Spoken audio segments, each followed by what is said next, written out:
ata b'nei chorin b'nei chorin. Ata b'nei chorin b'nei chorin. Havadim hayinu. Ata b'nei chorin b'nei chorin. Havadim hayinu. Ata b'nei chorin. Havadim hayinu. Ata b'nei chorin b'nei chorin. Ata b'nei chorin b'nei chorin.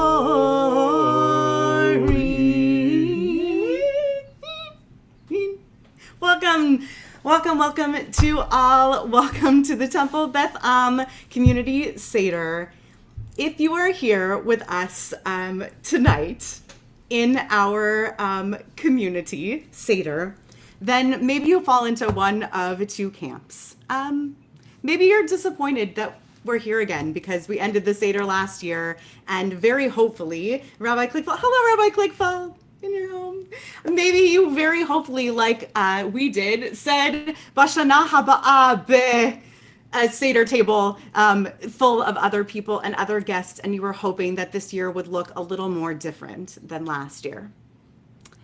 And maybe you're at the other end of a spectrum and have learned some of the miracles that this past year has wrought, which is the radical equity of this forum and the radical intimacy of this forum.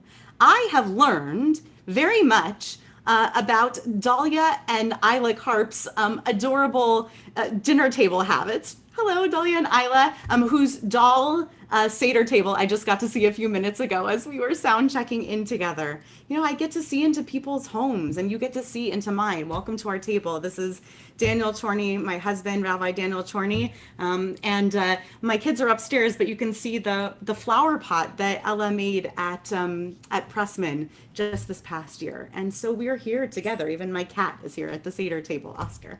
And it is radically intimate too. So there are downsides and there are upsides. And we are here in this wildly weird Seder all together on this second night. A couple of kind of technical things, and then we're going to kick this off together with some songs. The first is a thank you to Kenji. Kenji is our superstar tech hero. Kenji, round of applause for Kenji, who is just amazing and has learned the Beth Am community, has learned Jewish ways, has learned how to guide us through on the technicals, and he's behind the scenes tonight, is going to help us project a Haggadah. Another thank you to Rona Karp, Ima of the Karp girls aforementioned, who helped to design this Haggadah, which I have in front of me in print, and which Kenji is going to project from time to time on the screen, and which was sent out to those of you by email who pre-registered before Shabbat, and was sent out in our Shabbat and Pesach bulletin, so you can click on it that way, or could have clicked on it and perhaps printed it, some of you, that way. So we're going to go through the Haggadah. If you don't have it in front of you, you can use any Haggadah or follow along when we screen share. Though from time to time, we're going to take down the screen share and look at each other's faces this way too. Last note, and then we're going to jump into things too. Temple Beth Am, we like to do things hamishly, but we also like to do things halachically. And we take really seriously that a second night Seder really starts when 3 stars are in the sky and the sun has truly gone to bed, and we can say Kiddush, which means that the Seder of the Seder, the order, has gotten mixed around. So one of the cool things that Rona and I got to do in designing this Haggadah and in thinking about the order of the Seder that we're following tonight is we got to move things around a bit.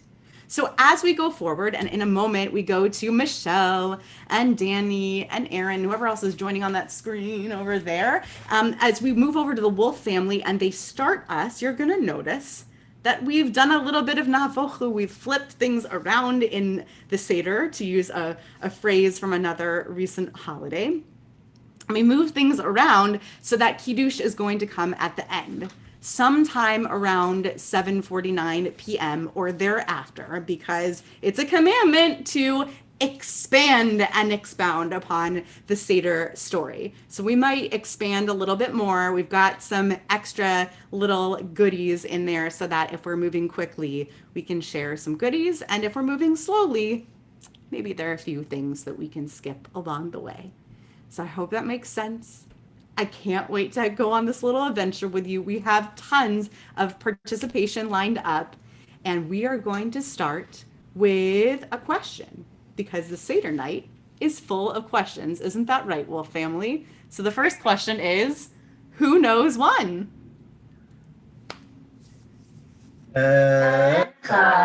אני יודע, אחד, אני יודעת, אחד אלוהינו, אלוהינו, אלוהינו, אלוהינו, אלוהינו, שבשמיים ובארץ, שניים, מי יודע, שניים, אני יודע, שני לוחות הברית, אחד אלוהינו, אלוהינו, אלוהינו, אלוהינו, אלוהינו, שבשמיים ובארץ, שלושה, אני יודע, שלושה, אני יודעת, שלושה אבות, שני לוחות הברית, אחד אלוהינו, אלוהינו, אלוהינו, אלוהינו, אלוהינו, שבשמיים ובארץ. ארבע, אני יודע, ארבע, אני יודעת, ארבע אמהות, שלושה אבות, שני לוחות הברית, אחד אלוהינו, אלוהינו, אלוהינו, אלוהינו, שבשמיים ובארץ, חמישה, מי יודע, חמישה, אני יודעת, חמישה ספרי תורה, ארבע אמהות, שלושה אבות, שני לוחות הברית, אחד אלוהינו, אלוהינו, אלוהינו, אלוהינו, אלוהינו, שבשמיים ובארץ, שישה, מי יודע, שישה, אני יודעת, שישה ספרי משנה, חמישה חומשי תורה, ארבע אמהות, שלושה אבות, שני לוחות הברית, אחד אלוהינו, אלוהינו, אלוהינו, אלוהינו, אלוהינו, שבשמיים ובארץ, שבעה, מי יודע, שבעה, אני יודעת, שבעה ימי שבת, שישה סדרי משנה, חמישה חומשי תורה, ארבע אמהות, שלושה אבות, שני לוחות הברית, אחד אלוהינו, אלוהינו, אלוהינו, אלוהינו, שבשמיים ובארץ, שמונה, אני יודע, שמונה, אני יודעת, שמונה ימי מילה, שבעה ימי שבת, שישה סדרי משנה,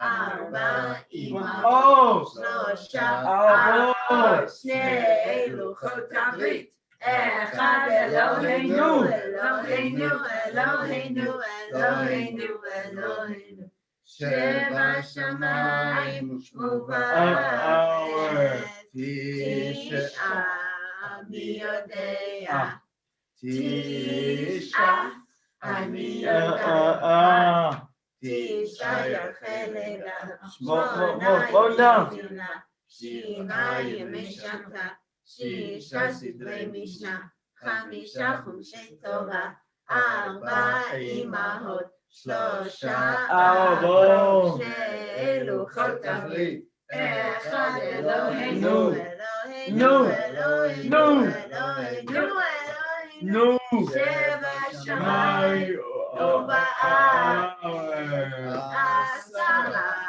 מי יודע? עשרה, אני יודעת.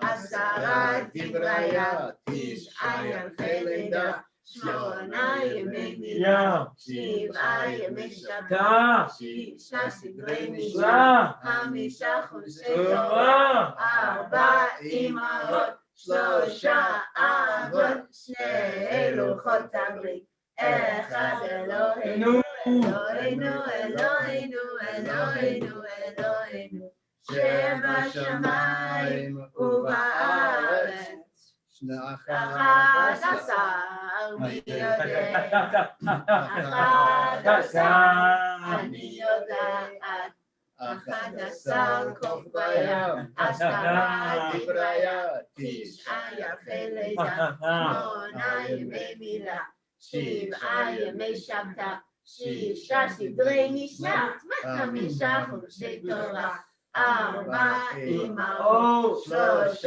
אבות, 2 לוחות הברית, אחד אלוהינו, אלוהינו, אלוהינו, אלוהינו, אלוהינו, שבשמיים ובארץ, 12 מי יודע, 12 אני יודעת, 12 שבטיה, 11 כוכביה, 10 דבריה, 9 ירחי לידה, 8 ימי מילה, 7 ימי שבתא, 6 סדרי משנה, 5 חומשי תורה, 4 אמהות, 3 אבות, 2 לוחות הברית, אחד אלוהינו, אלוהינו, אלוהינו, אלוהינו, they're dancing outside, שבשמיים ובארץ,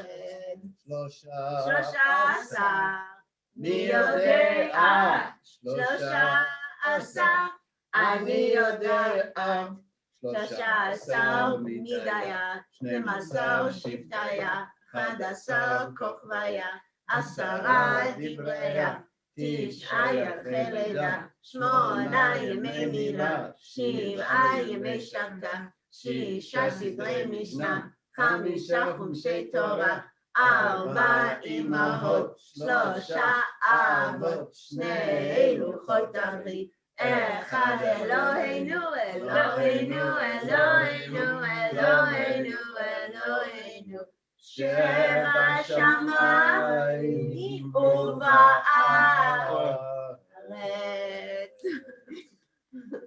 חג שמח, חג everybody. שמח. חג חג שמח. שמח לכולם. Chag Sameach, the Wolf family, and thank you for that. Rabbi Kligfeld, will you continue the upside down song fun for us, please? Be happy to. Hi, everybody. Chag Sameach, Gejentiv. Good to see you. Yasher Koach to Rabbi Chorny and to Rona for organizing this whole gathering. I'm realizing that I have a shirt button unbuttoned. That's what happens when you see yourself on a screen. And we're going to go to Chad Gadya, and then I'll do a few more things before I have to go back to my own family Seder in a different room. So starting with the end, to really make an afochel, we should start with the Kadosh Baruch Hu and end with a goat. But we're not that crazy. We're crazy, but we're not that crazy. So Chad Gadya, and we'll do it the Kligfeld Dorf style, where we make silly sounds for each of the animals and other symbols. Chad Gadya, Chad Gadya.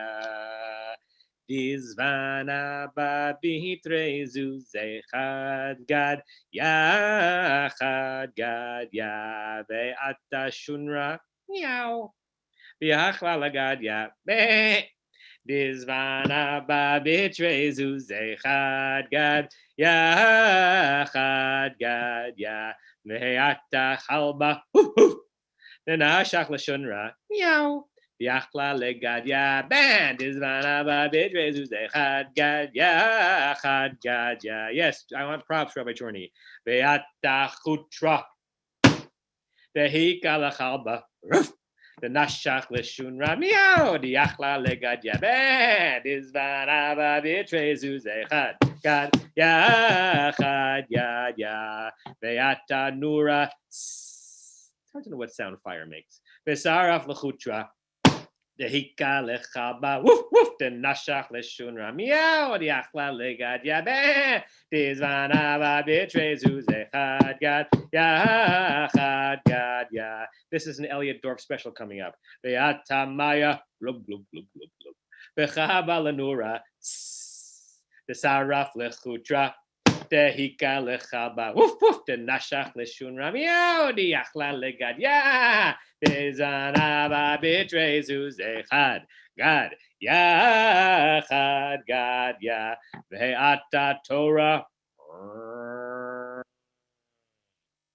ve'shata lamaya glub glub glub glub glub v'chava lenura saraf lechutra ve'icha lechaba woof woof the nashach leshunra miya achla legad ya Bezanaba bitrezus echad gad yachad gad ya. This one's brutal. Ve'ata hashochet v'shata laTorah v'shata lemaya glub glub dechaba lenura saraf lechutra dehicha lechaba woof woof the nashach leshonra miyad yachad legad yad izva abba bitrezus echad gad yachad gad ya ve'ata hamalach hamavet woo v'shachal leshochet the shachat leTorah, the shata lemaya, glub glub, the chaba lenura, saraf lechutra, eicha lechaba, woof woof, the nashach leshura, miyad yachal legad yad izvan,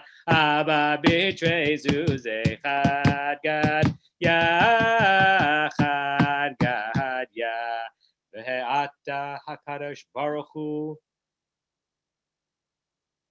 v'shachal lemalach hamavet. Ooh, the shachat leshochet, the shachat leTorah, the shata lemaya glab glab, the chaba lenura, the saraf lechutra, the hicha lechaba, woof woof, the achla the sham the nashach leshunra miyav, the achla legadia, is varaba bitrezuze had gad yachad gad.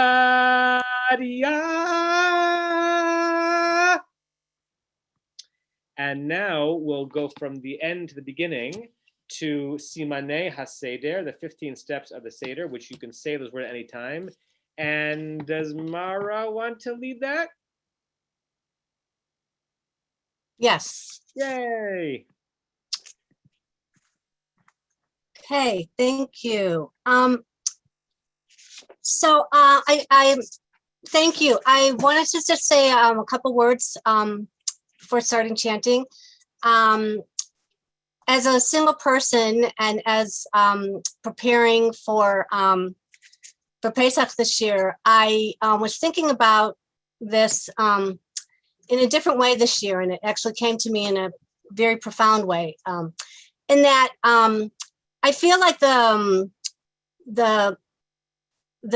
Seder, saying it, this Seder order that we sing and we chant, it's very similar to life, and developmentally we have to do this before we do that, and that this comes before this comes. But sometimes we skip something and we do something before the other thing, and it's okay. And that that everything comes in its time and everything in its place, and that some things take longer than others, and that each thing has its own time and with its own time. So just as Pesach Seder, so is life. Kadesh u'rechatz karpas yachatz magid raksa motzi matzah maror korech shulchan orech Safun Bare Hallel Nirtza. I feel like I skipped something. Did I skip something doing this? No, you did. Okay. There it is. Wonderful. Thank you, Mara, for the singing and for the words. Rabbi Chorny, with your blessing, I'm going to skip forward to the other things that I was going to do just because I need to get back to the other Seder that I'm a part of. Do I have your blessing? You have more than my blessing with the special kavanah that Mara gave, that everything comes in its time. Okay, great. So I want to move us to the three words, Bivhilu Yatsanu Mimitzrayim. It comes right after Yachatz in your Haggadah, and it actually is not in every single Haggadah, which is part of what's interesting here. These are three words that definitely appear in every Sephardi Haggadah, but not every Ashkenazi Haggadah. And Rabbi Pligfeld, yeah. Could we have Kenji especially share with the special screen share he's prepared, going to BTLU, so that if folks don't have it in front of them, they can have it in front of them on the screen share? Yes, that'd be great. So Kenji, well, we can guide you to that special part if you share it on the screen, just a few pages ahead of where we were going to be, ahead of the shot of Karpas. So just a few pages ahead of there where you have a lovely picture of a couple. There you go. Okay, That's great. it. You know those folks. Perfect, because I learned this song and this custom from Avi Peretz, who is of Moroccan descent. He grew up with this custom that we got to this part of the Seder. They would hold the Seder plate over someone's head. They'd go over it to someone and just say something to that person, unrehearsed, unprepared, whatever was real in that person's heart in that moment. And then after saying those words, they would say this little ditty, which is a stringing together of several parts of what we're about to say. The three words, Bivhilu Yatsanu Mimitzrayim, in haste, in frenzy, we left Egypt. Halach Ma'anya, which is the next phrase in the Haggadah. This is the bread of affliction. And then the words B'nei Chorin, which are the last two words of the Halach Ma'anya. So it's not all contiguous in the Haggadah. And a little ditty goes like this. Bivhilu Yatsanu Mimitzrayim, Halach Ma'anya, B'nei Chorin. And what you would do is then go from person to person, and whoever wanted to could lift the Seder plate, bring it over someone's head, again, say something directly to them, and then everyone would sing. So we've been doing this in our Seder for many years. We may have remembered it from when I led the Seder last year. If you've been at the Shul Seder that I've led, I've done it there. I taught about it in the music class that I did last week. I did some research on the origin of it, because it's a really interesting ritual, and I love that it has now crossed into Ashkenazi Sedarim from the Sephardi world. And the Sephardi world, particularly the Moroccan world, it's ubiquitous, and they refer to it as the Bivhilu. Let's do the Bivhilu. Apparently, the earliest written source of this custom is in 15th century Spain by a rabbi named Rabbi Yitzchak al-Khadab in Spain in the 15th century. And obviously, you understand how he made it to Morocco after the expulsion from Spain at the end of the 15th century. He was a student of the son of the Rosh, who was one of the great medieval halachists whose halachic opinions actually span the Ashkenazi and Sephardi world, because he's one of the few rabbis from that generation who had a foot in both worlds. And he said that you wave the Seder plate over the children's head. So it started with just being held over the children's head. That got extended in the town of Gibraltar to being done over everyone's head. And then particularly couples would do it together. So a husband would hold it over a wife's head, and a wife would hold it over a husband's head. It's not clear when it got turned into this notion of not just holding it and singing it, but saying these words of intimacy to them. The minhag is brought down in several different Sephardi books of a Jewish custom. Maimonides, the Rambam, mentions these words in his Haggadah. He's obviously a couple hundred years earlier, not the custom, but the words, which were not necessarily a part of the Ashkenazi Haggadot, appear in the Rambam's Haggadah. And there are up to, I'm sure there are many, but I found 5 different rationales for what's going on in this custom. And like many Jewish customs, the rationales are ex post facto. Perhaps we'll never uncover the original understanding. But here are 5, and then we'll do it. One is that they represent Ananei HaKavod, the clouds of glory, which was God's protective force over the Israelites in the desert. You might know of the machloket, the discussion around Sukkot, whether we build our booths, our Sukkot, in commemoration of the actual booths that the Israelites slept in the desert, or Anane Hakavod, God's protective cloud and glory above us. So by holding the Seder plate over us, it's as if God's glory is above us, not only as we're leaving Egypt, but as we're heading towards Jerusalem. Some say that when the Seder plate was held over the person's head, it would be moved back and forth, bechipazon, bivhilu, frenzied, right? That the weird motion above the person's head was representative of the hurried frenzy that the Israelites left Egypt with.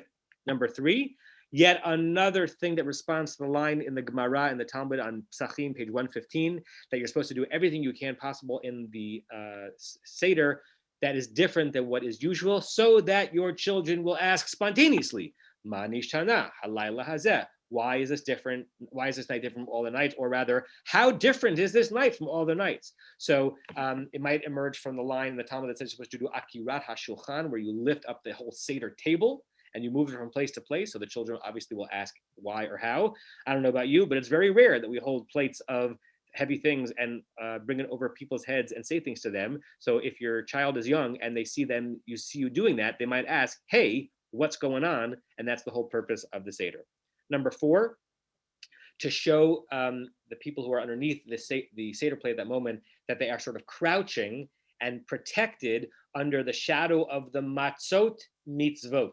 If you write out matzot in Hebrew without vowels, it looks like mitzvot. So you take the Seder plate that has the matzot on it, and the person is underneath them, protected under the shadow of the matzot. They're also protected under the shadow of the mitzvot. We want to be obligated by the mitzvot. We want to be in relationship to God in that way. And the last thing, that in many Sephardi Seder plates, there were no fewer than 10 matzot on it. And so the 10 matzot represent the 10 sifirot, the 10 Kabbalistic emanations, to remind us that on our way out of Egypt, the fullness of God was with us. And probably many others. At the core, though, the ritual is less about what it meant and more about what it means in the moment. And what it means in the moment is an opportunity to say things that are just bubbling up for you in that moment. So what I'm going to do is, I don't have my Seder plate with me, my Seder plate's in the other room, but I'm going to do 1 or 2, and then if anybody else wants to do that, either with someone over there in their space where they are, or theoretically hold it over the screen and choose someone else on the screen to say it to, that would be wonderful. So let me see who I want to do. I am pretending to hold my my Seder plate over the Elias family, and particularly over Shelley, who is here at her family's home for Seder. And so I'm holding this over you, Shelley, and I'm knowing how joyful it is for you to be able to be with your family after a year of so much distance, and particularly as you celebrate your birthday. And I hope that this ends up being a memorable birthday for all the right reasons, and that around your Seder table tonight is joy and love and a sense of connectedness to the people that matter most to you. And I miss seeing you in shul, and I look forward to when you're going to return. And we all sing together, Bivhilu Yatzanu mi Mitzrayim, Halach ma'an ya b'nei chorim. And let me choose one more. I'm just seeing what comes to me. I'm gonna pretend that I'm holding the Seder plate over Rabbi Susan Lemley. I just can't find her face, but I know what she looks like. So there you are, Susan and John, but particularly you, Susan, as a colleague and a friend who, from the moment I arrived here 12 years ago, extended yourself to me in friendship and in collegiality, and have always, in ways significant but subtle, have tried to make my work and the work of our team that much more appreciated and that much easier. And I must tell you that I appreciate that extremely deeply, and I appreciate you and your friendship and your being a part of our community and of my life. Bivhilu yatzanu mi Mitzrayim, halach ma'an ya b'nei chorim. So if anybody else wants to pick up the Seder plate, as it were, and we'll do this for a few minutes, it can go on for an hour at a Seder, and it's lovely, but I know there's more to do. Pipe up, and Kenji will unmute you, and let's see what happens.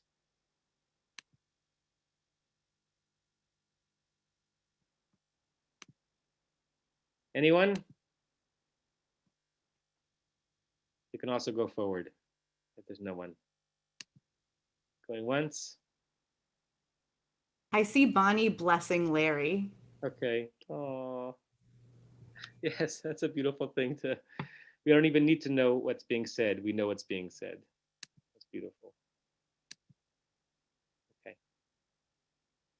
Okay. So also with your blessing, Rabbi Chorny, because this took a little more time than I expected, and I don't want to take up too much time, and I also am wanted back in my other Seder. I'm going to yield back to you, and I tell everyone a Chag Sameach and a Good Yontif, and I look forward to seeing you either in shul tomorrow or at some point soon, and I miss spending time with you in person. Chag Sameach, everybody. Chag Sameach, Rabbi Kligfeld, and thank you, and happy birthday, Yom Holedet Sameach to Shali again. And Kenji, we are going to backwards ourselves, go back just a few pages to the picture of the sanctuary that's there. I'd love to invite somebody to read for us this intentionality before we actually wash one another's hands. Whether you have this in front of you or can read it from the screen, perhaps I could ask, I wonder, Jeff and Judy, would the two of you, one of the two of you or both of you read this for us, Jeff and Judy Gottesman?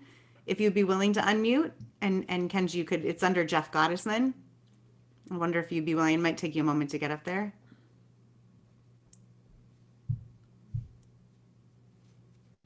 Hi, Great. Just an intentionality for us this year.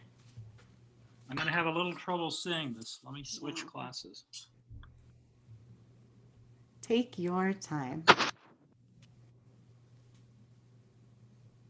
The people gathered. They did not assemble in pews, did not congregate in the foyer. They did not linger over the oneg table for another cup of the sisterhood's famous punch, which is merely ginger ale and sherbet, but is magically transformed into a divine elixir when consumed in the service of celebrating Shabbat. The people gathered, though no cars jockeyed for space in the parking lot, though hugs and kisses and handshakes were not exchanged, verbal greetings from afar sufficed. The people gathered as weeks stretched into months and the months stretched into a year. Living room sofas and dining room tables and office desks became our mikdashei ma'at, our personal sanctuaries. We looked at the assortment of windows, took an accounting of our community, welcomed new faces, reconnected with friends from afar. At times, we lamented the loss of our old manner of gathering, but we rejoiced in the new spaces of holiness that we have been able to construct. For we have learned it is not the places that confer holiness upon us, rather it is we who imbue places with holiness. So until we can once again bask in the holiness of being physically present with one another, let us rejoice in our sacred community, still bound by heart and spirit, and let us derive strength from one another. Very nice. Thank you so much, Jeff, for reading that for us. And as we take down the screen share for a moment, we're going to prepare in just the next thing that we'll go to blessing-wise is the karpas. So Susan will be next, but not quite yet, because there's one thing we need to do in each of our homes. And I want to thank Rabbi Schatz in absentia for offering us a kavanah, an intentionality, for doing this thing that we need to do next in the order of our Seder. And thank you again to Mara for singing it so beautifully. We need to wash our hands without a blessing, right? Kadesh or Chatz.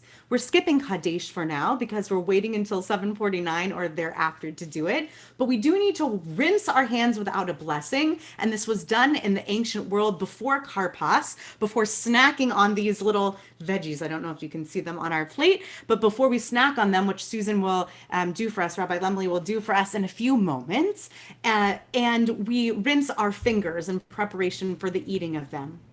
Rabbi Schatz offered us an intention that I want us to quietly do in each of our homes. You can do this alone for yourself, or you can say this out loud. If you're with someone, I invite you to have them rinse your hands for you, and you rinse their hands for them. And as you do so, say out loud or to yourself, what is it this year that you wish to have washed away with this orchatz?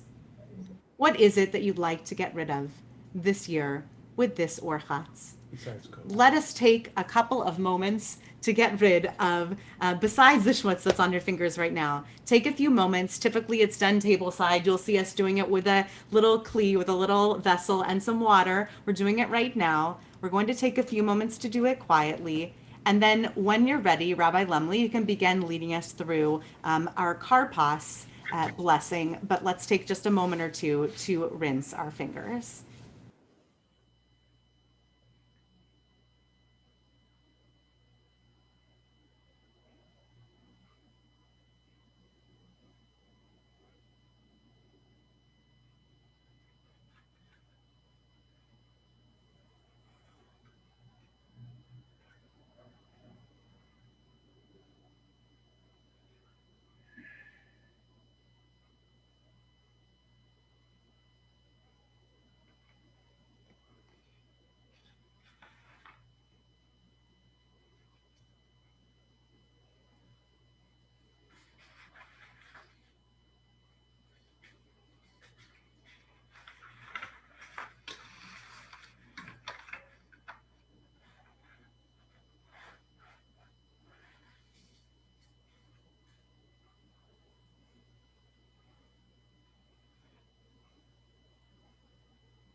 Please procure a piece of parsley, locate your salt water, and be ready for that.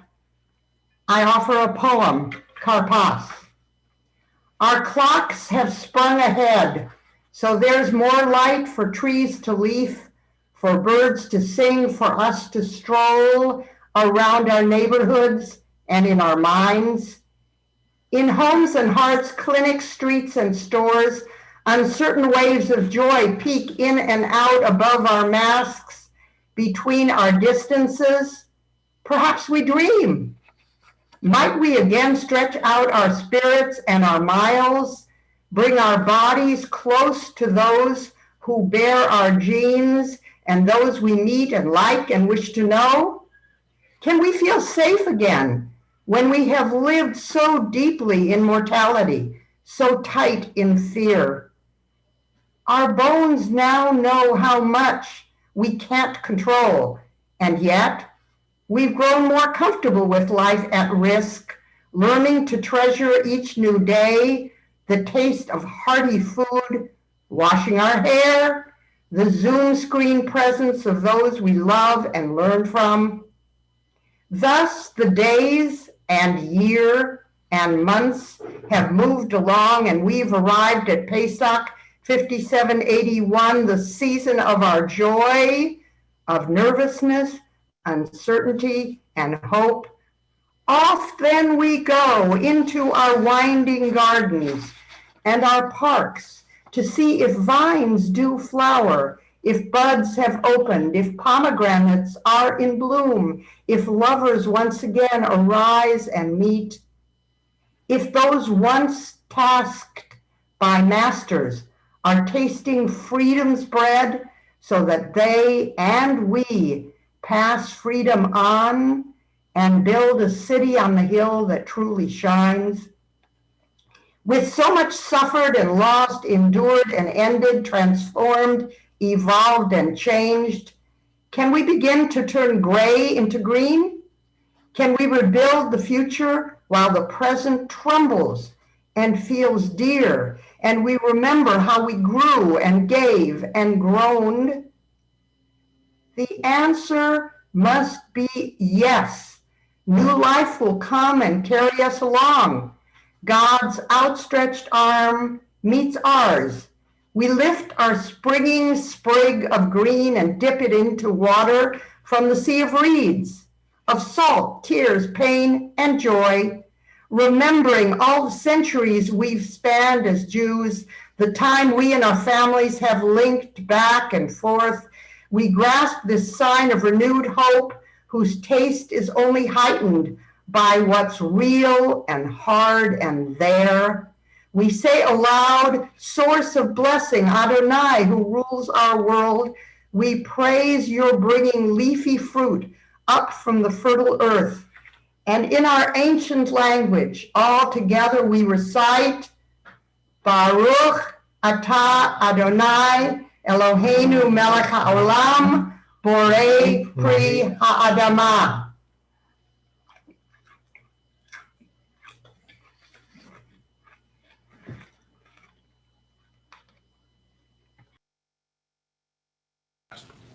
Thank you for that beautiful poetic introduction and for that opening to not only have karpas, but to continue to snack on everything that that blessing covers for us.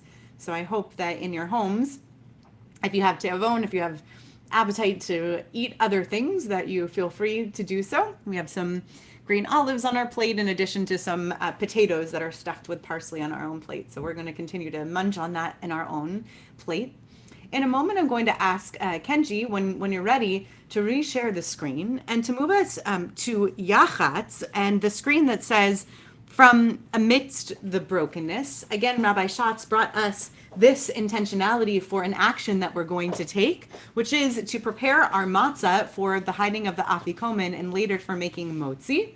So go ahead and find your matzot, the three that you've prepared underneath the, I think we're going to use Elez tonight for that.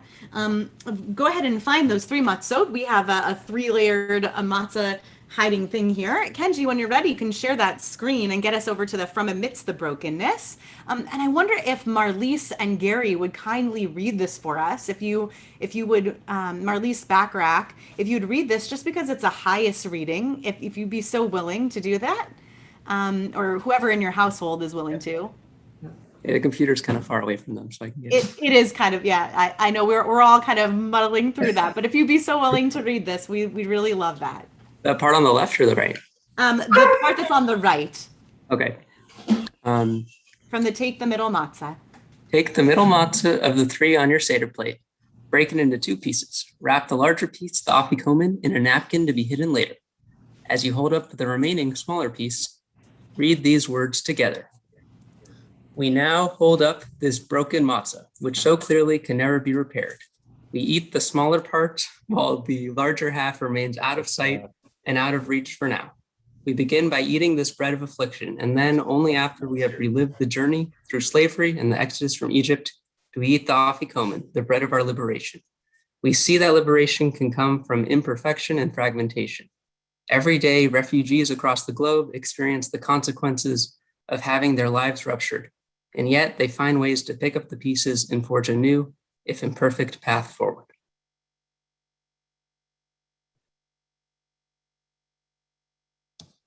Thank you for reading that for us, and thank you to Rabbi Schatz for bringing that to us, because there is no clear reason why we break the middle matzah. In fact, there's no clear reason, as I shared in my kavanah yesterday at services, why there even is a third matzah. Two would do, according to the Talmud. And so we have all these different reasons. The Pesach tray that we have here, this keeper, says Kohen Levi Yisrael, because one of the traditions is that there's one for each of those three. So what a lovely tradition to think about this third matzah as just being there to be broken and remind us of the brokenness that remains in our world. We're going to move now, skipping over the beef hilu, unless you want to go ahead and do another beef hilu in your household, you're welcome to. We're going to go to the 4 questions. Kenji, if you wouldn't mind going to Manish Tana, the 4 questions on the screen. Did Ella agree or no?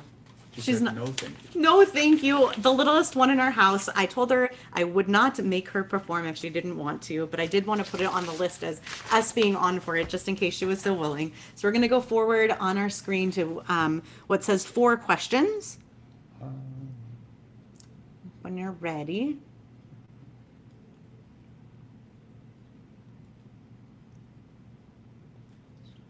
And we'll sing it over here. Maybe it'll call her downstairs. You never know. Or the other little one. Okay. And I hope that you sing in your homes too. You ready? Okay.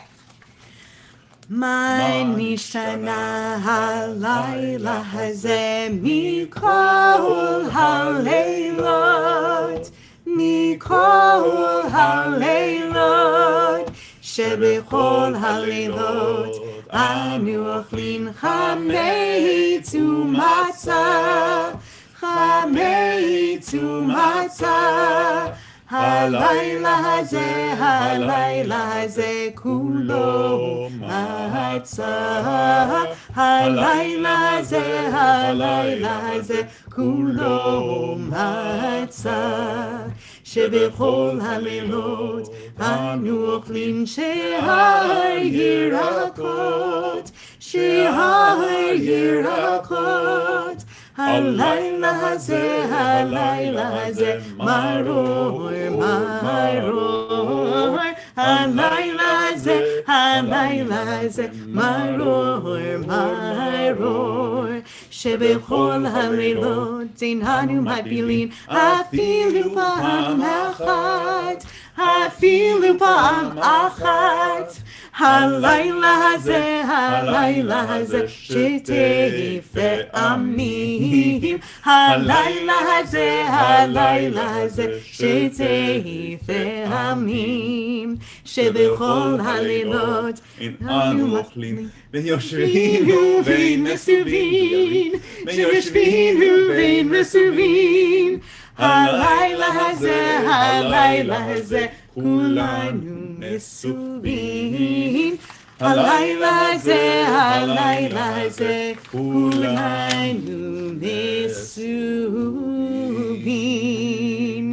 Two funny things in our household about that. One is that Daniel is a Hebrew grammar teacher, so we're always arguing about the Hebrew grammar of that. And the second is that my dear teacher Moti Arad, who I'm always thinking of when I'm doing Pesachim, used to argue about the origin of Mesubin and this idea of leaning, which I hope many of you are doing tonight. Daniel's got a pillow behind him. I hope you're enjoying lounging tonight. But Moti Arad says it's not Mesubin lounging at all, but rather like Sovev, like our service Sovev that we miss so much. Mesubin means sitting around a table and talking. So it's nice to be at a round table with all of you tonight virtually and discussing. We eat when we're able. Exactly, we're choosing the round table. We're going to go to the not just 4 questions, but to the 4 children now. And did I get that right? I did. And we're going to go to a special reading. Again, Rabbi Schatz brought us something special for our Haggadah. I think this is her last contribution to the Haggadah. So if we could go forward, Kenji, to the 4 daughters. So there is a tradition in our Haggadah, as you know, of having of reading about the 4 children. So in our Haggadah, the tradition is Baruch HaMakom, Baruch Hu, Baruch Shenatan Torah Le'amo Yisrael, Baruch Hu. Blessed is God from this place. Blessed is this amazing force who did all of these things. Keneged Arba Abba Nim Dibra Torah. The Torah speaks about, has metaphorically these 4 children. Echad Hacham, Echad Rasha, Echad Tam, Ve'echad She'eno Yodea Lishol. The wise one, the wicked one, the simple one, and the one who doesn't know how to ask. And there are many beautiful renditions of these, some of them artistic and some of them literary, that render them completely differently. And here is one of them. Is there somebody who might want to volunteer to read this special rendition of the 4 children? Bonnie and Larry, please, we'd love, so it's under Larry Selk with the hand raised. Let's have you unmuted as soon as you're able. There you go. The Torah speaks of 4 daughters, one possessing wisdom of the heart, one rebellious, one simple and pure, and one who cannot ask questions. The daughter possessing wisdom of the heart, what does she say? Father, your decree is harsher than Pharaoh's. The decree of the wicked Pharaoh may or may not have been fulfilled, but you who are righteous, your decree is surely is realized. The father heeded his daughter Miriam, so we too follow in her steps with drums and dancing, spreading her prophecy among the nations. The next one. The rebellious daughter, what does she say? Recognize the ways of enslavement and the tyranny of man's rule over man. Although she rebels against authority, it is said she was more righteous than he, and we enjoy no freedom until we have left our unjust ways. The simple and pure daughter, what does she say? Wherever you go, so shall I go, and where you rest your head, so there will I rest mine. Your people are mine, and your God my God. From Ruth. We shall indeed fortify her in her loyalty to those she loved.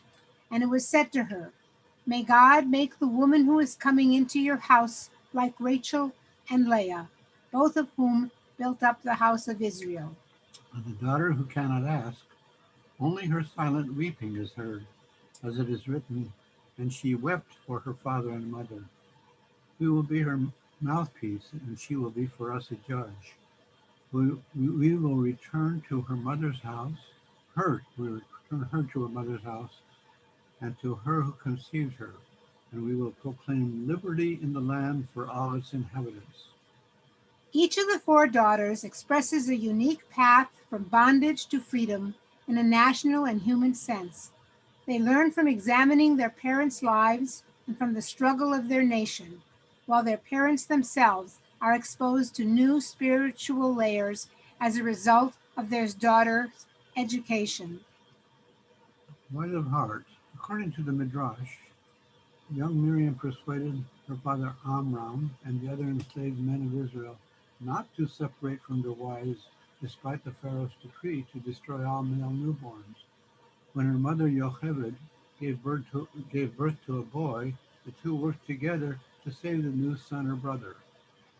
Miriam recognized the historical significance of this nascent struggle as she did at the splitting of the Red Sea, and thus led her people to redemption.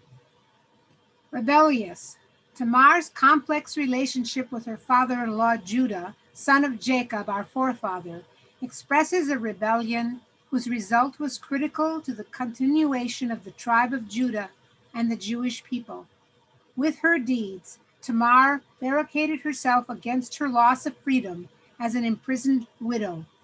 She eventually achieves the Yibum Levirate marriage to which she is entitled and becomes the founding mother of the Davidic dynasty, symbol of messianic redemption.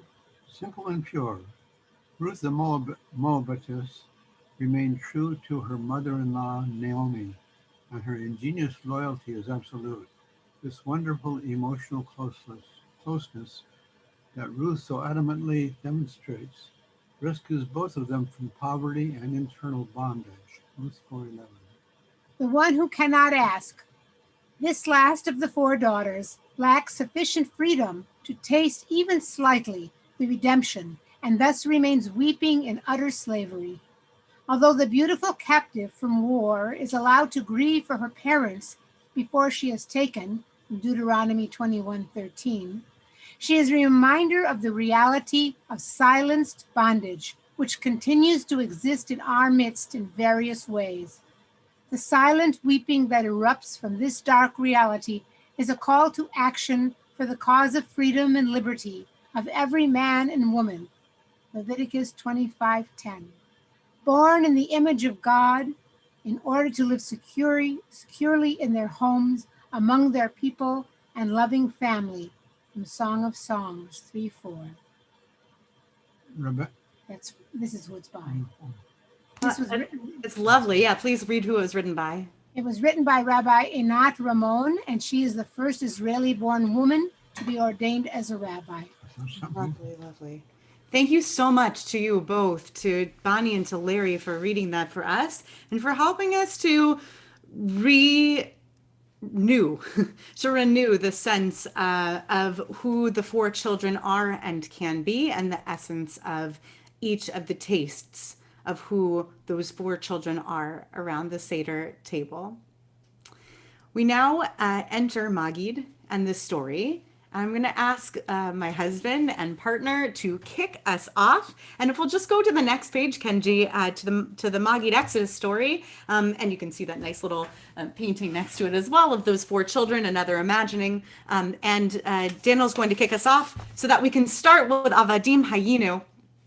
These words in Hebrew, just the first paragraph, and then we'll move to the story of our sages. עבדים היינו לפרעה במצרים, ויוציאנו אדוני אלוהינו משם ביד חזקה ובזרוע נטויה.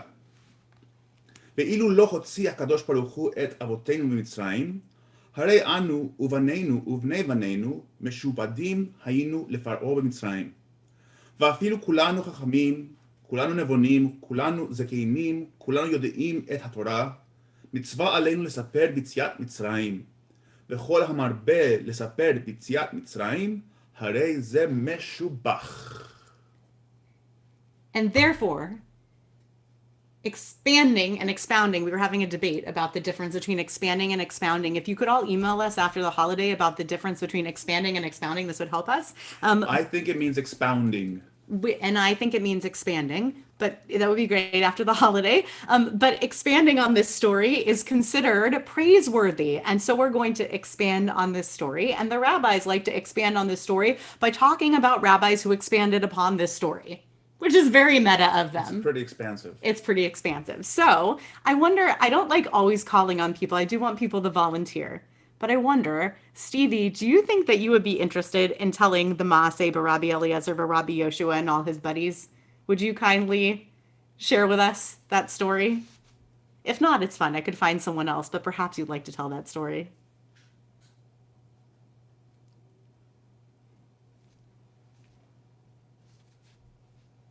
You can tell them whatever language comes to you as exciting. Yep, we can hear you.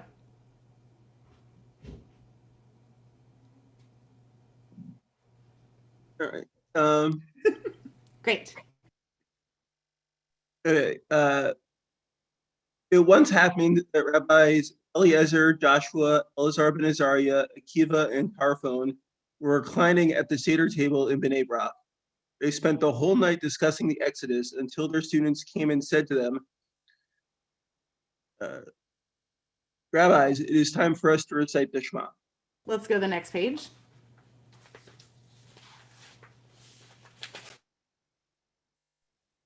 Right.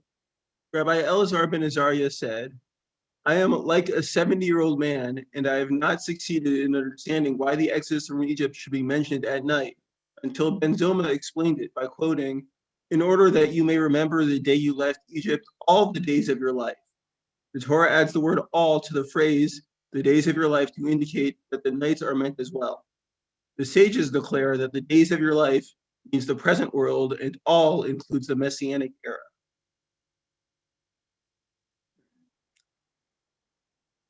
One may think that the Haggadah should be recited on the first day of the month, as indicated in the Torah reading that we'll read in 2 days. It should be recited, but the Torah says, you shall tell your son on that day, the first day of Passover, or possibly the last day. One may think that the phrase on that day means the story of the Exodus should be told during the daytime. Therefore, the Torah says, it is on account of this, what the Lord did for me. Or avor could mean because of these foods, and then you need to know which foods. The words refer to the time when the matzah and the maror are placed before you, the Passover night when you are obligated to eat them. Should I go on to Mechila? Yeah, you can finish this up. Yeah. All right. At first, our forefathers worshipped idols, but then the omnipresent brought us near to the divine service. As it is written, Joshua said to all the people, as it says to the Lord God of Israel, your fathers have always lived beyond the Euphrates River. Terach, the father of Abraham and the father of Nahor, they worshipped other gods. I took your father Abraham from the other side of the river and led him through to the land of Canaan. I multiplied his family and gave him Isaac. To Isaac I gave Jacob and Esau. To Esau I gave Mount Seir to inherit. However, Jacob and his children went down to Egypt.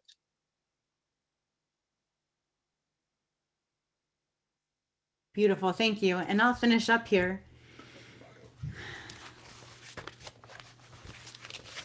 Look at the page that's in front of me, it's nice and big.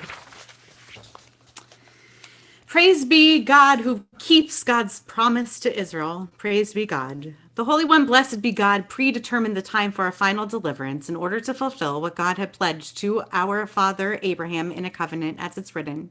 God said to Avram, your descendants will surely sojourn in a land that's not their own, and they'll be enslaved and afflicted for 400 years. However, I will punish the nation that enslaved them, and afterwards they shall leave with great wealth. And we'll go to the next page and sing. Vihi she'amda lavoteinu v'laynu. Vihi she'amda lavoteinu v'laynu.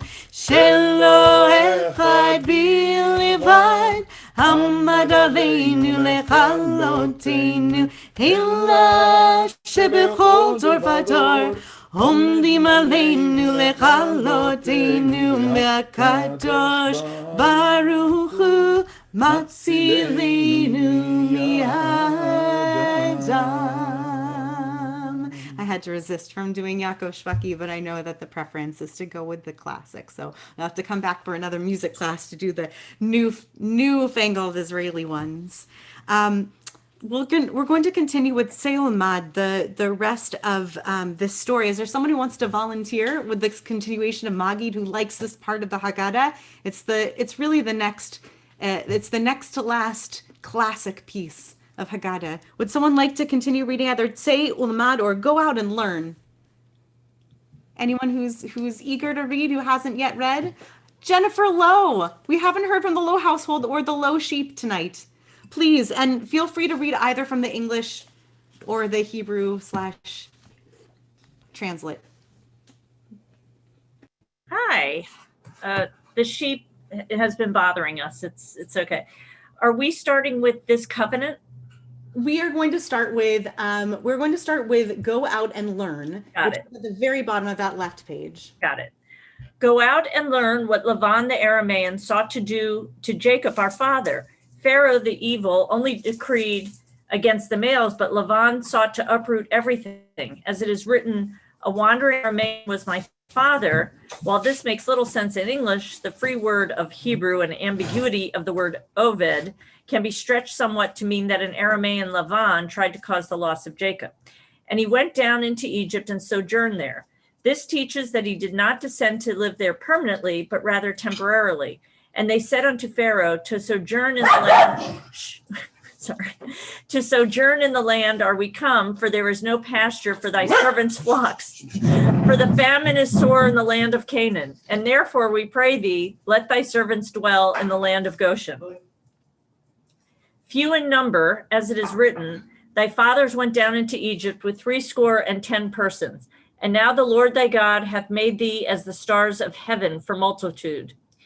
And he became there a nation. This teaches that Israel were indistinguishable from others there, great, powerful. And the children of Israel were fruitful and increased abundantly and multiplied and waxed exceedingly mighty, and the land was filled with them. And populous, as it is written, I caused thee to increase even as the growth of the field. And thou didst increase and grow up, and thou camest to excellent beauty. Thy breasts were fashioned, and thy hair was grown, yet thou wast naked and bare. And the Egyptians dealt with us, as it is written, come, let us deal wisely with them, lest they multiply. And it come to pass that when there befalleth any war, they also join themselves unto our enemies, and fight against us, and get them up out of the land, and afflicted us, as it is written. Therefore they did set over them taskmasters to afflict them with their burdens. And they built for Pharaoh store cities, Pithom and Ramses, and laid upon us hard bondage, as it is written. And the Egyptians made the children of Israel to serve with rigor. And let's go on to the next page. We're going to do one more page of this piece of the Magid from We Cried to the Lord. And you'll just do that little chunk. From We Cried to the Lord. And by the way, Daniel is right. It's expounding, not expansion. Yes. We cried to the Lord, the God of our fathers. The Lord heard our cry and saw our affliction, our toil, and our oppression. We cried to the Lord, the God of our fathers and mothers, as it is written. It happened in the course of those many days that the king of Egypt died. The children of Israel sighed because of their labor and cried. Their cry of servitude reached God. The Lord heard our cry, as it is written. God heard their groaning. God remembered his covenant with Abraham, with Isaac, and with Jacob, and saw our affliction, that is, the conjugal separation of husband and wife, as it is written. God saw the children of Israel, and God knew. Our toil refers to the drowning of the sons, as it is written. Every son that is born you shall cast into the river, but you shall let every daughter live. Our oppression means the pressure used upon them, as it is written. I have also seen how the Egyptians are oppressing them. Great. So we are going to move now into the 10 plagues. And I want to thank Rona Karp for pointing out something really wonderful. So we're going to move ahead to that beautiful watercolor, just a few sheets ahead. What we're going to do is, if you haven't yet poured a little bit of wine into your cup, even though we haven't made kiddush, we can go ahead and do that because we'll want to dip into our cups. And I want to thank the Karp family, as I started to say before, because I hadn't really thought about this in years past. But as I think back to my own Seder experiences as a child, I think that my inner child has always sought to recreate the frivolity and liveliness of imagining the plagues as best as I possibly can, with some measure of silliness. And Rona, I hope it's okay to invoke what you said to me, and you might be off feeding or even putting kids to bed at this point. What I really appreciate you pointing out is that your family would do this with great gravitas and seriousness, right? People were in pain, people died. And the reason that we spill wine out is because God did not take joy, and neither should we, in the pain and suffering of others.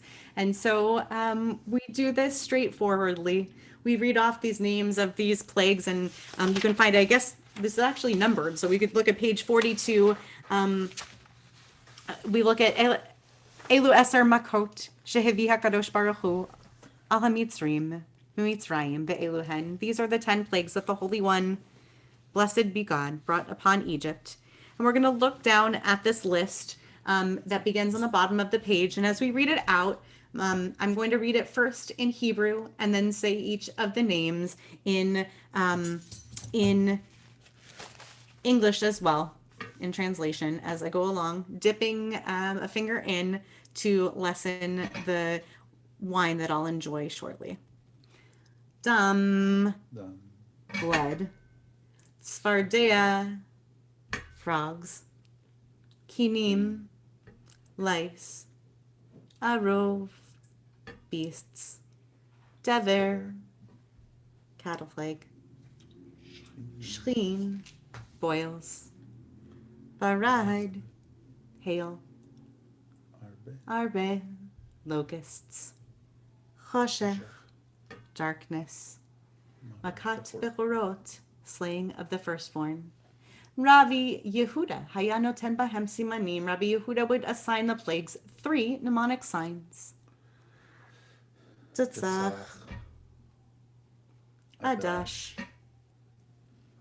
Be'achav. And so we spill out our wine simply and let some of that joy go simply.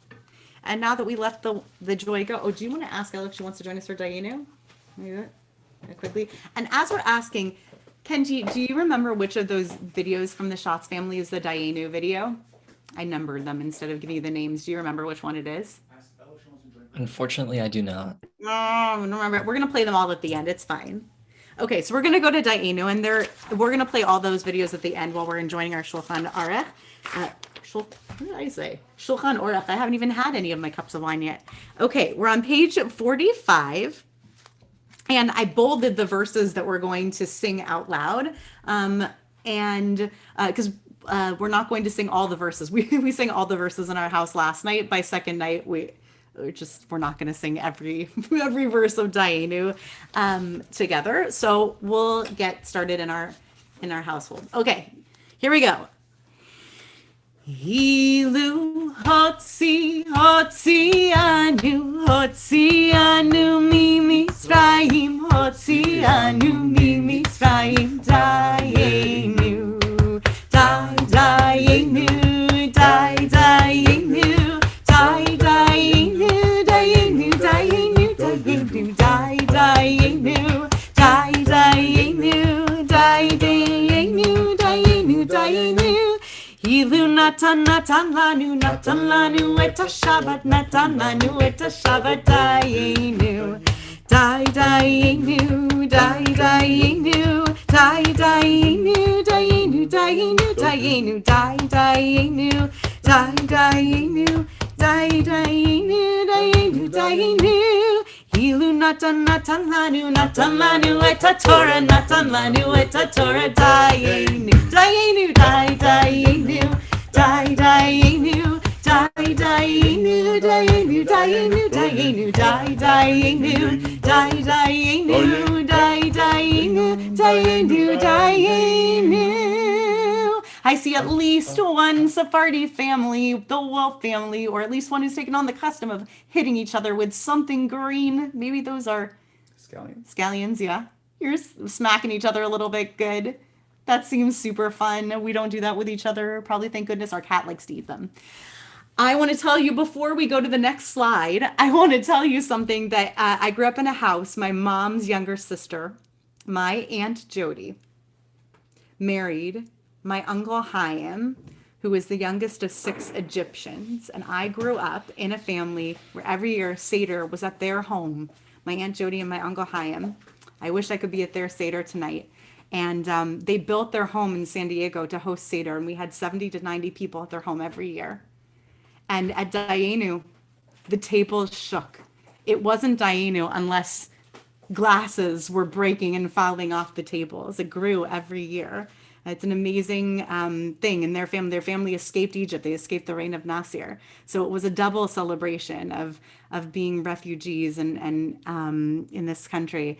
And I love the story of Pesach, especially for that reason. So I think of them and I love them very much, and I miss them very much every year at Pesach, and especially at Dayenu. So we're going to go to the next slide, and I'm going to give us 1 minute to be speaking of families with our own families, or if you are your family tonight, if you're home alone, I want to give you a moment of intentionality. We'll go one more slide to this kind of, should be like a bluish thing here. And I want you to take a moment. I'll take a moment here with my family, and you can take a moment with yourself or with the family who you're with. And I want you to think either in a negative space or in a positive space. Take a moment to reflect on the following. This year, had I only fill in the blank, it would have been enough. In this coming year, if I can only fill in the blank, it will be enough. Okay, and I want you to take a moment. You can reflect it to yourself, and if you're with people, then I want you to share it with them if you're feeling open enough to sharing it with them. So take 60 seconds to do that, so you can be with the people who you're with and not just listening to my voice. And then we'll come back together for Beholder of Ador and Hallel. We're getting darn close to Kiddush, just in time.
Well, Daniel says that hearing that he was right and I was wrong would have been enough. So I think that's pretty good. Also, it would have been enough that we got this far in the Seder before you hearing my kids crying out. So that's pretty darn good too. And I have to thank my parents for being here. And that feels like enough also, Diana, that my parents are double vaccinated and so are we just recently as educators. So we're able to be together in this household. We're at Bechol Dor Vador. And I'm going to read this for us, and then we're going to have an opportunity to hear a recording of our dear Steve Gray, our congregant, reading the first paragraph of the Hallel we do before meals, and then we'll sing the second paragraph, and we can do Kiddush after that. Perfect timing. So we're on page 49. B'chol dor v'dor chayav adam lirot et atzmo ki'ilu hu yatsa mimitzrayim, or he. Everybody should see his or herself as if they came out of Egypt. Shnehmar v'higadet halavincha v'yom hahu lemor. You should tell your children on that day, saying, Bavor zeh sa Adonai li b'tzeiti mimitzrayim. Because of this, God did this for me coming out of Egypt. Et avotenu bilvad ga'al hakadosh baruch hu. God didn't just redeem our ancestors. Ela afotanu ga'al imahem. Even we were redeemed with them. Shnehmar. Ve'otanu hotzi misham. We were also taken out of there. Le'man haviotanu. Leteit lanu et haaretz asher nishbat lavotenu. That we were also given this place that was redeemed for our ancestors.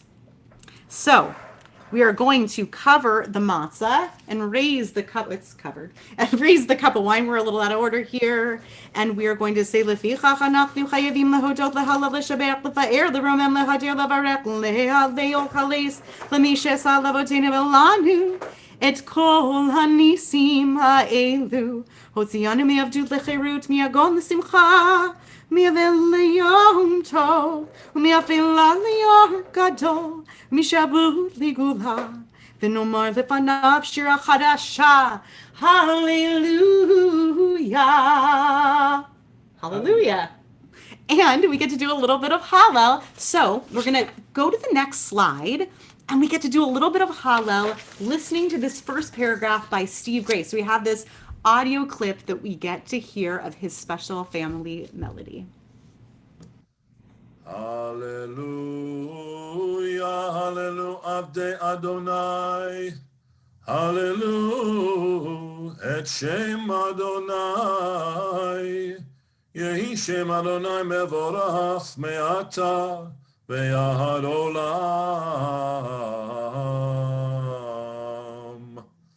Mimizrach shemesh ad mevo'o.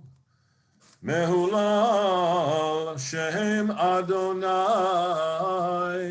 Ram al kol goyim Adonai. Al hashamayim kevodo. Mi kadonai Eloheinu hamagbi lashavet hamashpili lirot bashamayim uba'aretz mekimi me'afardal me'ashpot yarim evyon להושיבי עם נדיבים, עם נדיבי עמו, מושיבי עקרת הבית עם הבנים שמחה, הללויה.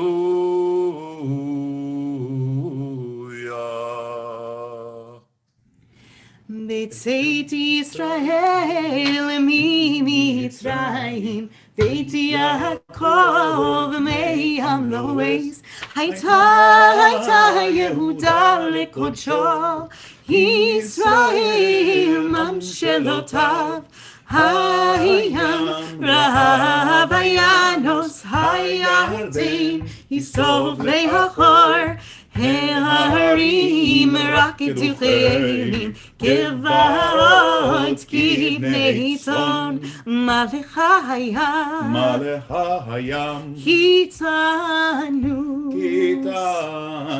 הירדן, תיסוב לאחור,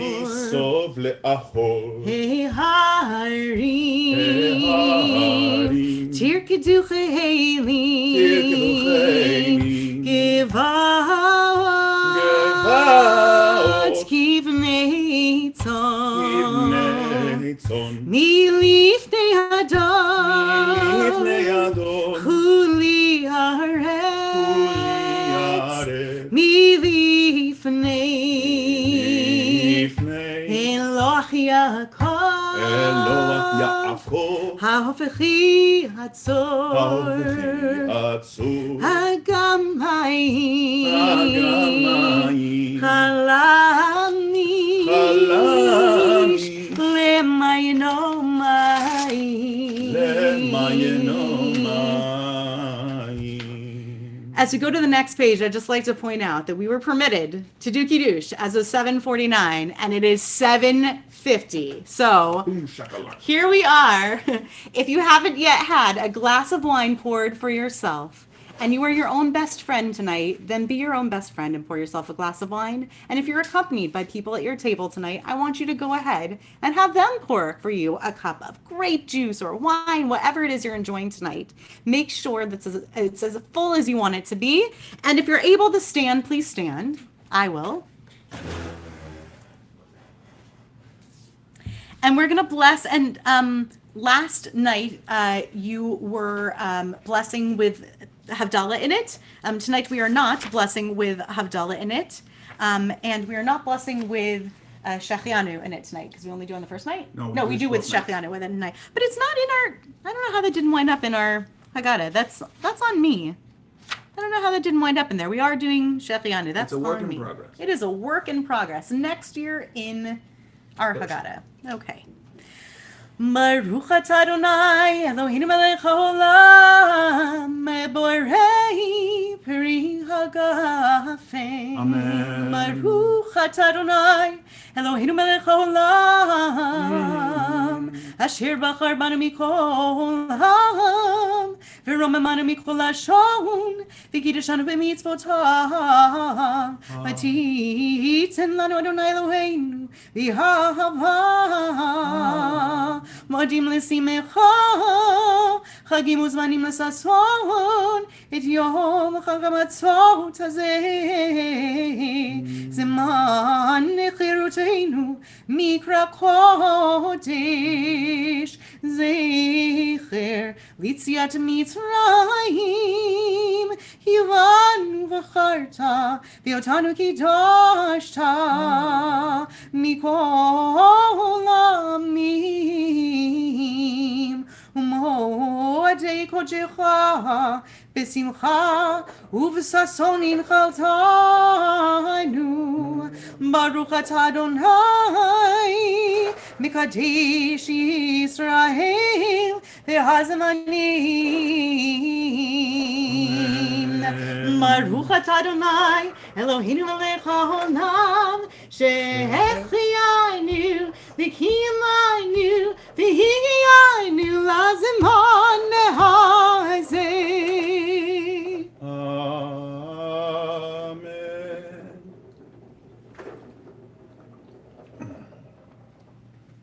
Now, if you downloaded our Haggadah, you might notice that our second cup of wine is coming just after the Lowe family leads us in Pesach, Matzah, and Maror. So two things. Number one. Spoiled the surprise. Well, they have to be prepared. So two things. Number one, gently on yourself, finish your cup of wine. Two, be sure to pour yourself the second cup when you're ready for it, okay? No rushing, but when you're ready for it. And also when you're ready for it, we're going to go ahead and move forward. Actually, go ahead and take this down, I believe. We can go away from the screen share, Kenji. And the Lowe family is going to lead us. We can see some lovely faces. The Lowe family is going to lead us in Pesach, Matzah, and Maror, which Rabban Gamliel says we cannot have a Seder without. And we're refilling our cups. Be sure to unmute, Lowe family. We're a little slow, or I'm a slow. Okay. Rabban Gamliel would teach that all those who had not spoken of three things on Pesach had not fulfilled their obligation to tell the story. And these three things are... Tell me what they are. The shank bone. A true, real shank bone that I freeze every year. The Pesach, do you want me to? Yeah.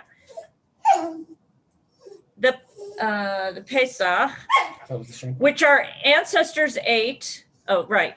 When the second temple stood, what is the reason for it? They ate the Pesach because the Holy One, blessed be He, passed over the houses of our ancestors in Egypt.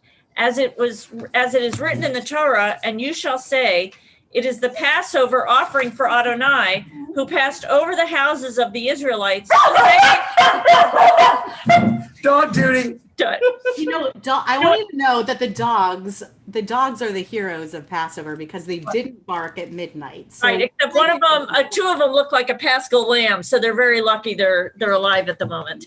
Okay. Our ancestors in Egypt, as it is written in the Torah, and you shall say, it is the Passover offering for Adonai, who passed over the houses of the Israelites, saving us in Mitzrayim, but struck the houses of the Egyptians. I'm going to point to the matzah, which is in our matzah cover. What matzah? What does it symbolize in the Seder? There was some insufficient time for the dough of our ancestors to rise when the Holy One, blessed be He, was revealed to us and redeemed us as it is written in the Torah. And they baked the dough which they brought forth out of Egypt into matzah, cakes of unleavened bread, which had not risen, for having been driven out of Egypt, they could not tarry, and they had made no provisions for themselves. Maror. Why do we eat maror? For the reason that the Egyptians embittered the lives of our ancestors in Mitzrayim.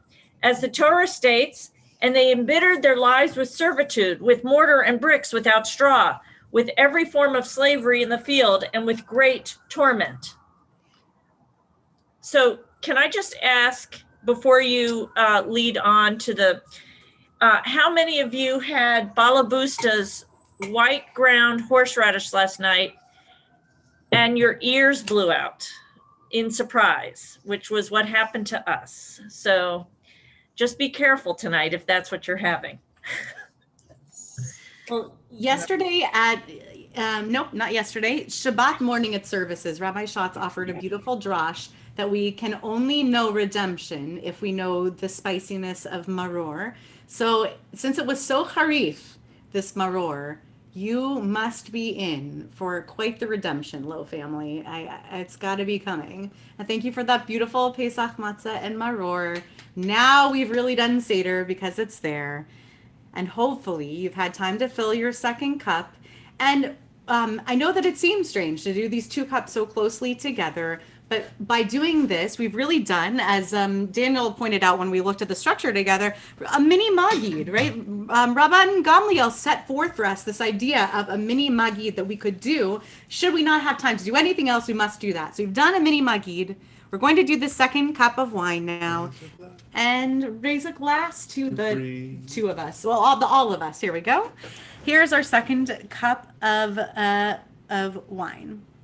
Baruch atah Adonai Eloheinu melech haolam asher gahanu v'gal et avotenu mimitzrayim v'hiyanu lalayla hazeh lechol bo matzah maror ken Adonai Eloheinu v'Elohei avotenu yagihenu lemoadim v'regalim achirim habeim likratenu lishalom smechim b'minyan irecha v'sasim b'avodatecha v'nochal sham min hazvachim u'min pesachim asher yagia damam al akir hamizbachacha v'rat Son v'nodeh l'chashir chadash al gulateinu ve'al v'dud nafsheinu baruch atah Adonai gal Yisrael baruch atah Adonai Eloheinu melech haolam borei peri hagafen.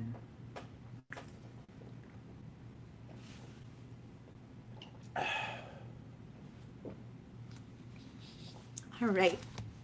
Now, because we're finishing this Seder together, before Shulchan Aruch, before the meal, we're finishing it at the meal, there are a couple of things that we've moved forward in the order. So one of those things is pointing to Elijah's cup, this fifth cup that's on the table, which happens to be a Kos Miriam. Maybe some of you actually know Rabbi Jordan Gerson and Becky Gerson. Years ago, they were here at Ziegler. This was actually a wedding gift from them. I don't know if you remember that. This was a cup that they gave to us. It's an extra cup on the table. We invite Eliyahu in.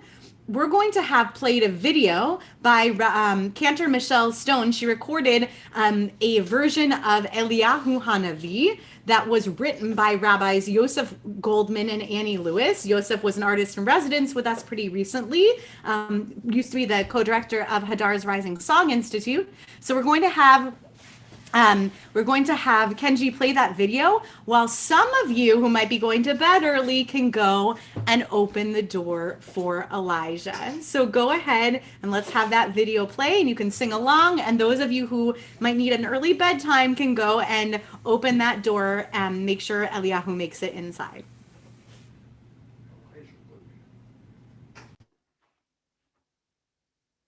Eliyahu Hanavi. Eliyahu Hanavi, Eliyahu Hatishbi, Eliyahu Agiladi, Eliyahu Hanavi, Eliyahu Hanavi, Eliyahu Hanavi, Eliyahu Hatishbi, Eliyahu Agiladi, Eliyahu Hanavi. Bimhera yavo elenu, Bimhera yavo elenu, Bimhera yavo elenu, Mashiach ben David. Bimhera yavo elenu, Bimhera yavo elenu, Bimhera yavo elenu, Mashiach ben David. Eliyahu Hanavi, Eliyahu Hanavi, Eliyahu Hatishbi, Eliyahu Agiladi, Eliyahu Hanavi, Eliyahu Hanavi, Eliyahu Hanavi, Eliyahu Hatishbi, Eliyahu Agiladi, Eliyahu Hanavi.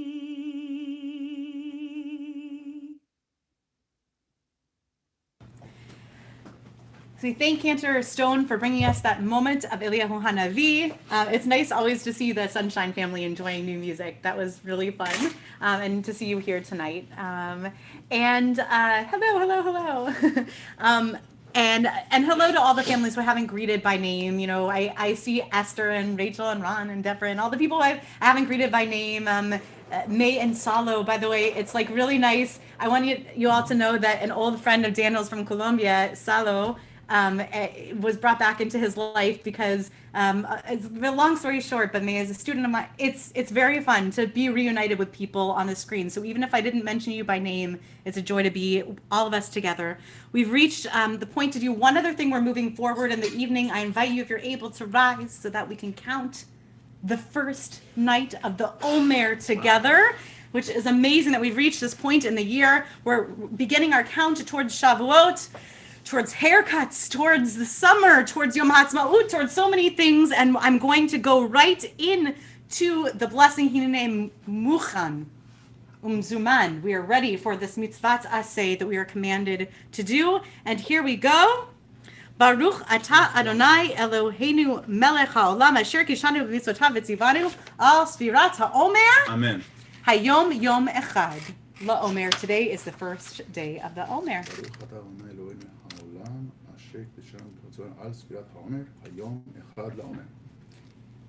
We've counted the first day of the Omer. Good job. Here's what we're going to do now. I invite you, if you'd like to go step aside. We're going to do our hand washing and motzi, and then we're going to turn this over to the carps for the last bit and some final videos. So get ready, carp family, because you're next. But we're going to wash our hands right here.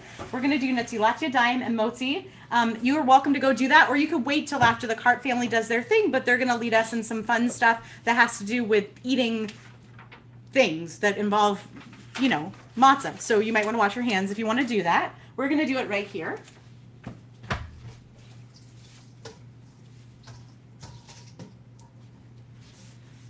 Baruch atah Adonai Eloheinu melech haolam asher kidshanu b'mitzvotav v'tzivanu al netilat yadayim.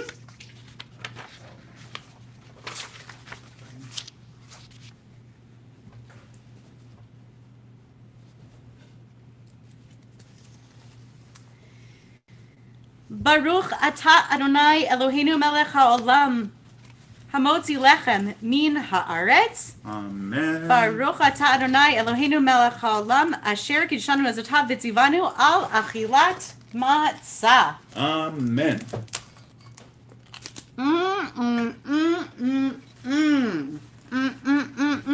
Okay. That is good. Lechem oni. It is the bread of answers, the bread of affliction, the bread of those who are in a rush. And it is the bread upon which we are going to eat some really yummy stuff, guided by the Carp family. So I'm going to mute myself and let the Carp family lead us in some really fun traditions. You should sit here. Hi. I'm gonna let the Carp chew. I know you're trying like to swallow my very dry matzah. Can you imagine people who take seriously this idea of like getting down a full dry Oh right, like a huge in a quick second? Yeah. Take a moment to chew This and is then you Queen can lead Mom's us. favorite part of the Seder. A little bit of water, yeah. So I was gonna say quickly, I guess Kenji, could you share the screen for the, I don't know which page, for the Maror? There's my family is half Sephardic, half Ashkenazic. My family that I grew up, my mom this year, this is Lenny, she's Ashkenazi, and my dad was Sephardic, spoke Ladino from Turkey, and we always had Seder with a little bit of both. So I think it might be the next page. I'm not sure what order all this in. There was a little Ladino section. I think it's the next one actually. Yeah, this is Ladino written in Hebrew characters. I have it in English over here, but in our Seder, there's an intro to each section in Ladino. So for Maror, it's Tomaram de la lechugua y intinyam en el charoset y diran. So take the lettuce and dip it into the charoset and say, Baruch atah Adonai Eloheinu melech haolam asher kidshanu b'mitzvotav v'tzivanu al achilat maror.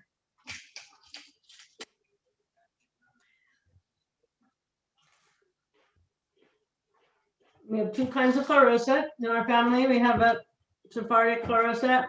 Tell them what it's made of.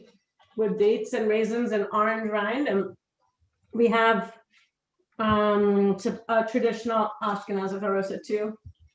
That's what Lenny made. It was so good. Yeah, it's really good. So we also wanted to sing a song, which I think is also on the screen, maybe the page before, called Just a Tad of Charoset, sung to the tune of Just a Spoonful of Sugar. Ready? Are you guys eating? Oh, we're ready. We're ready? Okay. Just a tad of charoset helps the bitter herbs go down. The bitter herbs go down. The herbs go down. Just a tad of charoset helps the bitter herbs go down in the most disgusting way. Oh, back in Egypt long ago, the Jews were slaves under Pharaoh. They sweat and toiled and labored through the day. So when we gather Pesach night, we do what we think right. Maror we chew to feel what they went through. So just a tad of charoset helps the bitter herbs go down. The bitter herbs go down. The bitter herbs go down. Just a tad of charoset helps the bitter herbs go down in the most disguising way. So after years of slavery, they saw no chance of being free. Their suffering was the only life they knew. But baby Moses grew up tall, and he said he'd save them all. He did, and yet we swear we won't forget What a tad of haroset helps the bitter herbs go down. The bitter herbs go down. The bitter herbs go down. Just a tad of haroset helps the bitter herbs go down. In the most disgusting way. While Maror is being passed, we all refill our water glass, preparing for the taste that turns us red. Although Maror seems full of minuses, it sure does clear our sinuses. But what's to do? It's hard to be a Jew. Just a tad of haroset helps the bitter herbs go down. The bitter herbs go down. Bitter herbs go down. Just a tad of haroset helps the bitter herbs go down. In the most disgusting way. We always had a when we used to sing this a long time ago, we used to have a argument about whether it was in the most disguising way or in the most disgusting way. Disgusting. I think disgusting wins tonight, but it's not really. It's delicious. So It's not delicious. It's gross. what the maror and the haroset together is gross. Is this yours? Hi, oh, Adele, look, it's Ella. So I think the other thing we were gonna do is the Korah, the Hillel sandwich, I love this part. which always has a special soft spot in our heart because Josh's dad's name is Hillel. Oh, I thought you were talking. I can't hear. And Can I have some lettuce? I'll do the Ladino intro to this one too, because it's short. So if everyone wants to fill up their Hillel sandwich, the matzah, the haroset. I don't know. I'm gonna have some horseradish this time. I want the other matzah. Okay. And all right. Toman de la matzah de basho que esta sana y de la lechuga y de las verduras y entendieron en el haroset y dirán, take the lower matzah that is whole and some lettuce and some celery and dip into the haroset and say, Zecher lamikdash kehilel hazaken shaya korchan ve'ochlan bebat achat pesach matzah umar lekayem mashane amar al matzot umarim yacholuhu.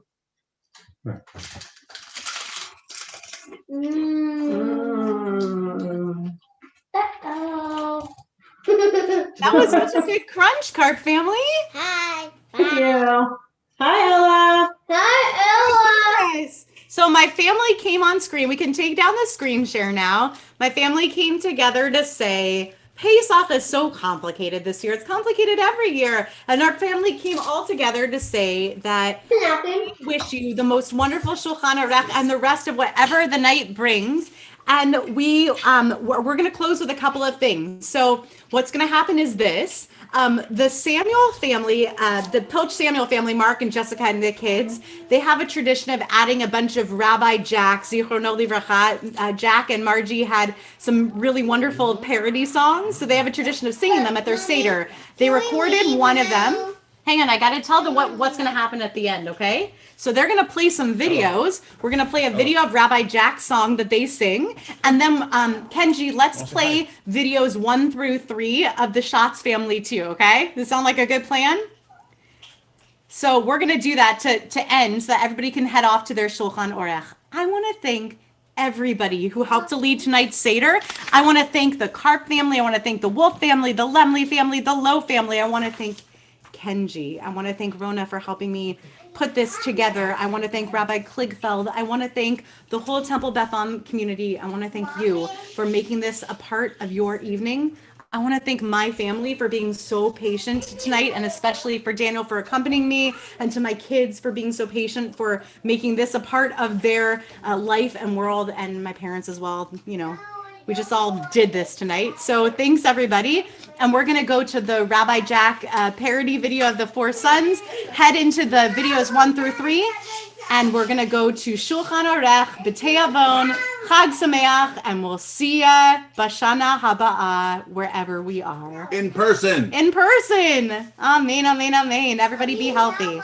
Chag Sameach. Everybody, bye. Said the father to the children, at the Seder you will dine. You will eat your fill of matzah, you will drink 4 cups of wine. Now the father had no daughters, but his sons they numbered 4. One was wise and one was wicked, one was simple and a bore. And the 4th was sweet and winsome, and he was young and he was small. While his brothers asked the questions, he could scarcely speak at all.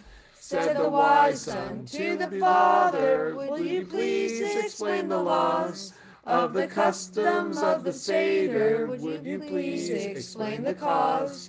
And the father proudly answered, "As our fathers ate in speed, ate the Paschal lamb at midnight, and from slavery were freed. So we follow their example, and the midnight must complete. All the Seder we should eat, after 12 remain to eat." Then did the sneer the son so wicked, "What does all this mean to you?" And the father's voice was bitter, as his grief and anger grew. "If yourself you don't consider as a son of Israel, then for you this has no meaning, you should be a slave as well." Then the simple said simply, "What is this?" and quietly the good father told his offspring they were freed from slavery. But the youngest son was silent, for he could not ask at all. And his eyes were bright with wonder as his father told him all. Now do children heed the lesson and remember evermore what the father told his children, told his sons, numbered 4.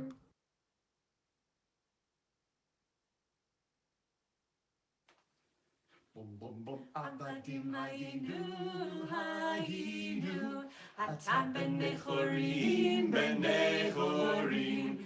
Avadim hayinu, ata b'nei chorin. Avadim hayinu, ata b'nei chorin, b'nei chorin.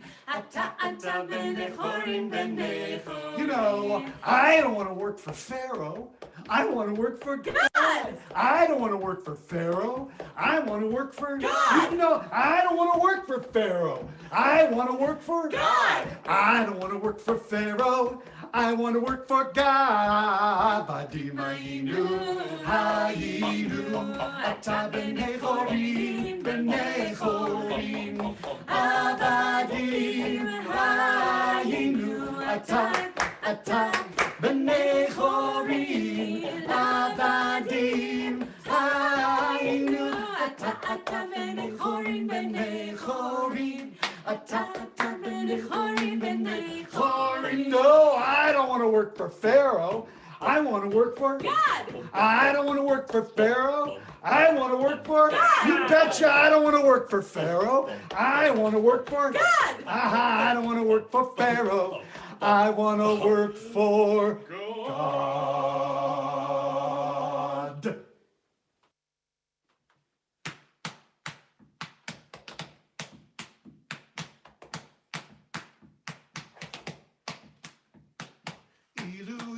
Hotzianu, Hotzianu mi Mitzrayim, Hotzianu mi Mitzrayim, Dayenu. Ilu Hotzianu, Hotzianu mi Mitzrayim, Hotzianu mi Mitzrayim, Dayenu. Ba ba ba, Dayenu, Dayenu, Dayenu.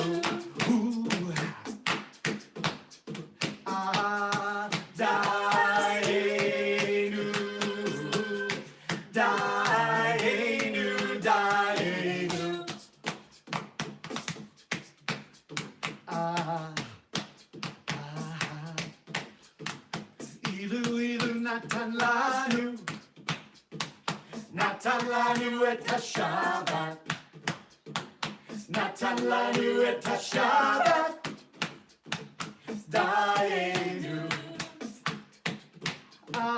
אילו נתן לנו תורה, נתן לנו את התורה, נתן לנו את התורה, דיינו. דיינו, דיינו, דיינו. דיינו, דיינו, דיינו.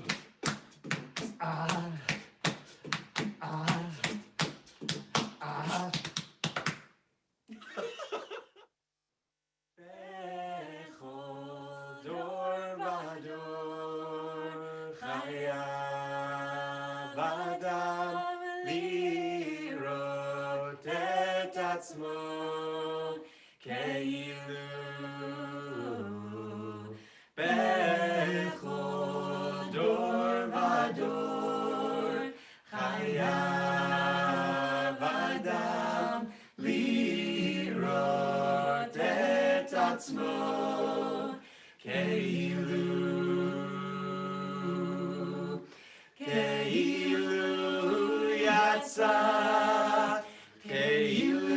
יצא ממצרים, עבדים היינו, עתה בני חורין, עבדים היינו, עתה בני חורין, עתה בני חורין. בכל דור ודור חייב אדם לראות את עצמו כאילו בכל דור ודור חייב אדם לראות את עצמו כאילו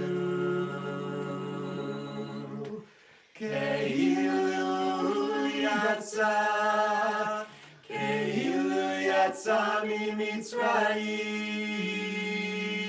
ממצרים, עבדים היינו, עתה בני חורין, עבדים היינו, עתה בני חורין, עתה בני חורין, עתה